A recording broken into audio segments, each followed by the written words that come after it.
Pada video kali ini saya akan menjelaskan sedikit materi mengenai pendidikan inklusi, khususnya untuk anak berkebutuhan khusus. Sebelumnya saya akan menjelaskan sedikit atau memaparkan apa saja tujuan pendidikan inklusi itu tersendiri. Yang pertama, memberikan kesempatan yang seluas-luasnya kepada anak. Kedua, membantu mempercepat program wajib belajar pendidikan dasar. Yang ketiga, membantu meningkatkan mutu pendidikan dasar dan menengah dengan menekan angka tinggal kelas dan putus sekolah. Yang terakhir, menciptakan sistem pendidikan yang menghargai keanekaragaman, tindak diskriminatif, serta ramah terhadap pembelajaran. Untuk selanjutnya ada model pendidikan inklusi. Nah, jadi model pendidikan inklusi itu terdapat dua model. Yang pertama itu model inklusi penuh atau full inclusion, yang artinya model ini menyertakan peserta didik berkebutuhan khusus untuk menerima pembelajaran individual dalam kelas reguler. Kedua yaitu model inklusi parsial atau partial inclusion. Nah, model parsial ini mengikut sertakan peserta didik berkebutuhan khusus dalam sebagian pembelajaran yang berlangsung di dalam kelas reguler dan sebagian lagi dalam kelas-kelas pull out dengan bantuan guru pendamping khusus. Nah, yang kedua itu inklusif terbalik atau reverse inklusif. Model ini dikemukakan oleh Brent Hardin dan Mary Hardin. Dalam model ini, peserta didik normal itu dimasukkan ke dalam kelas yang berisi peserta didik berkebutuhan khusus. Jadi, model ini tuh berkebalikan dengan model yang pada umumnya, memasukkan peserta didik berkebutuhan khusus ke dalam kelas yang berisi peserta didik normal. Jadi, anak yang berkebutuhan khusus itu dicampur dengan anak-anak yang normal agar bisa menyesuaikan. Untuk berikutnya ada model kurikulum pada pendidikan inklusi. Nah, jadi model kurikulum pada pendidikan inklusi itu terdapat tiga, ya, dibagi menjadi tiga. Yang pertama, model kurikulum reguler, yaitu kurikulum yang mengikut sertakan peserta didik berkebutuhan khusus untuk mengikuti kurikulum reguler sama seperti kawan-kawan lainnya di dalam kelas yang sama. Yang kedua ada model kurikulum reguler dengan modifikasi, yaitu kurikulum yang dimodifikasi oleh guru pada strategi pembelajaran, jenis penilaian, maupun pada program tambahan lainnya dengan tetap mengacu pada kebutuhan peserta didik berkebutuhan khusus. Nah, di dalam model ini biasanya terdapat siswa berkebutuhan khusus yang memiliki PPI. Yang ketiga ada model kurikulum PPI, yaitu kurikulum yang dipersiapkan guru program PPI yang dikembangkan beserta tim pengembang yang melibatkan guru kelas, guru pendidikan khusus, kepala sekolah, orang tua, maupun tenaga ahli yang berkaitan.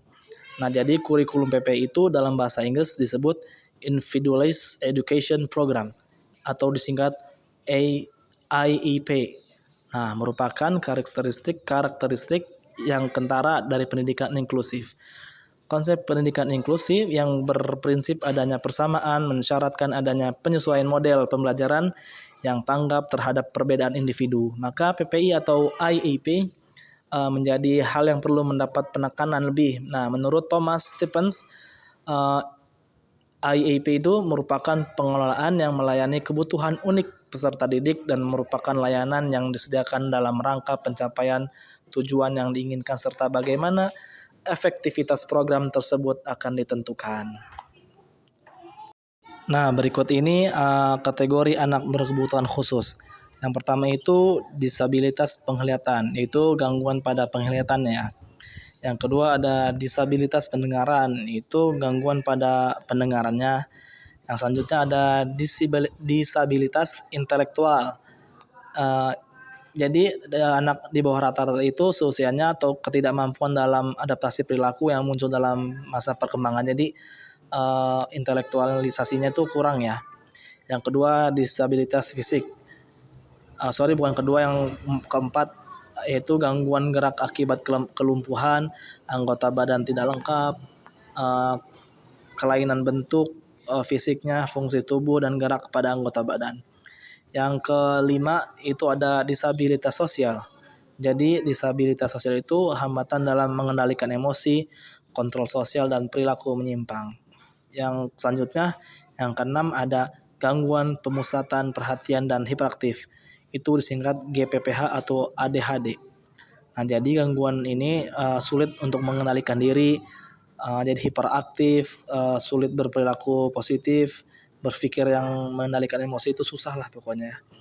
Yang ketujuh ada gangguan spektrum autisme atau ASD.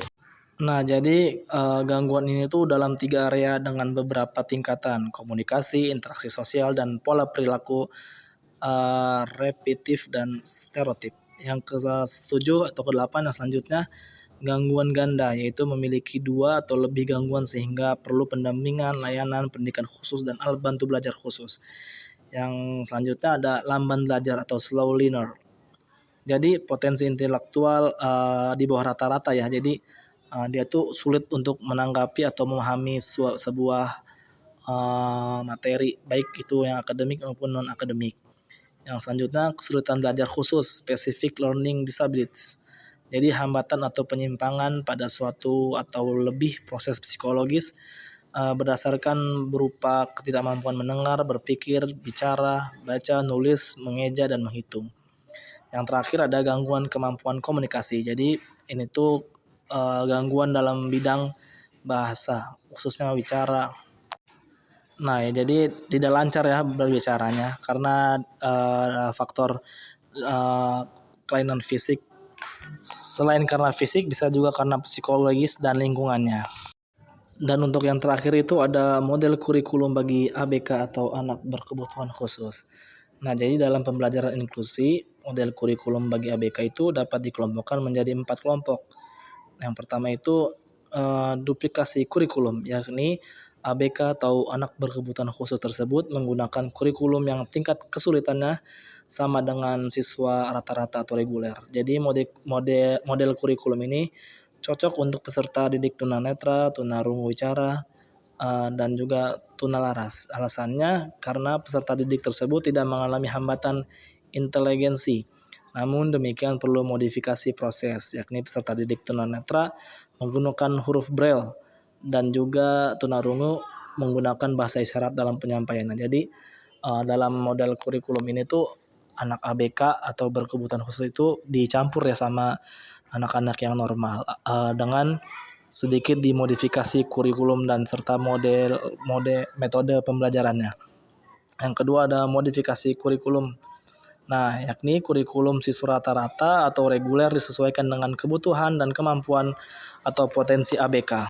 Yang kedua ada modifikasi kurikulum, yaitu kurikulum siswa rata-rata disesuaikan dengan kebutuhan dan kemampuan atau potensi ABK.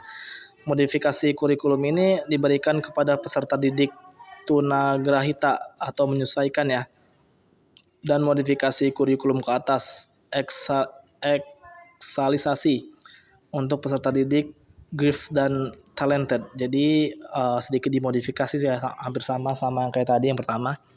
Yang ketiga ada substitusi kurikulum, yakni beberapa bagian kurikulum anak rata-rata ditiadakan dan diganti dengan yang kurang lebih setara. Model kurikulum ini untuk KBK dengan melihat situasi dan kondisinya, menyesuaikan saja ya. Yang keempat itu ada omisi kurikulum, yaitu bagian dari kurikulum umum untuk mata pelajaran tertentu ditiadakan total karena tidak memungkinkan bagi ABK untuk berpikir setara dengan anak rata-rata atau anak yang normal. Mungkin hanya itu penyampaian singkat materinya tentang anak berkebutuhan khusus, pendidikan anak berkebutuhan khusus. Kurang lebihnya mohon maaf. Terima kasih. Jazakumullah khairan. Assalamualaikum warahmatullahi wabarakatuh.